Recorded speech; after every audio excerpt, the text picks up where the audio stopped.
Percy would spend the rest of his life trying to forget what happened next, because what he was about to witness didn't just break every rule of medicine he knew. It rewrote what he thought a human body was even capable of surviving. The basket was still open. Something inside it was still moving. The cat had been brought in, and Tarrare, calm, almost bored, did not hesitate. Witnesses in the room said they could still hear it, clawing, moving, somewhere beneath his skin, even after it was already gone.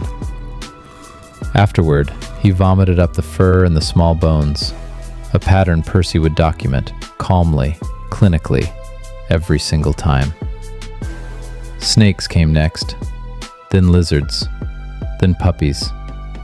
And with every entry, Percy's notes grew stranger, his handwriting by the final pages no longer quite as steady as it once was. Word of what Tarrare could swallow reached further than the hospital ward. Someone in the army leadership had an idea. If a man could take in a live cat and pass it through his body whole, what else could he carry? He was recruited as a courier. Swallow a sealed box, cross into enemy territory disguised as nothing more than a drifter, retrieve it once safely passed. His first mission worked without a hitch. For the first time in his life, the men around him looked at him with something other than disgust. So there was a second mission. This time, he was caught. Enemy soldiers, certain of exactly what he was carrying, had no patience to wait on nature. He was beaten for hours in an attempt to force it out of him. He survived. But the man who made it back to French lines was not quite the same one who'd left. Back at the hospital, his hunger only deepened. Cadavers began disappearing from the morgue. Staff started whispering his name in the corridors, though nothing was ever proven, and he could hear every word of it.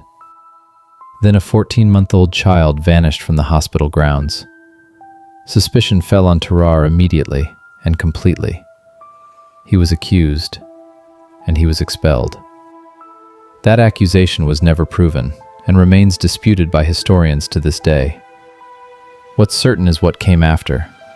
Years of wandering, his reputation arriving in every town before he did.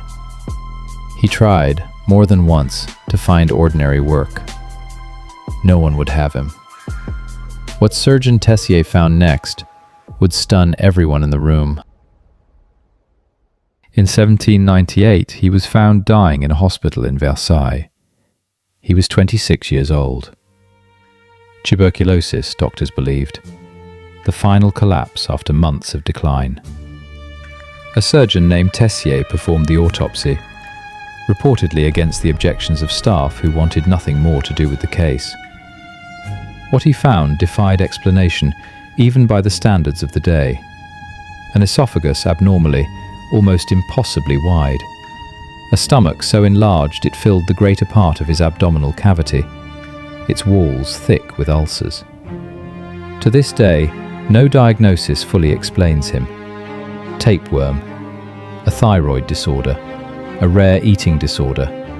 All theories, none ever confirmed. He wasn't entirely alone. Another soldier of the same era showed strikingly similar symptoms. But Tarrare remains the most extreme and the most documented case on record. 2 centuries later, doctors and historians are still studying him. No one has solved him yet. He wanted, more than anything, to simply be full. He never was. Until next time, see ya.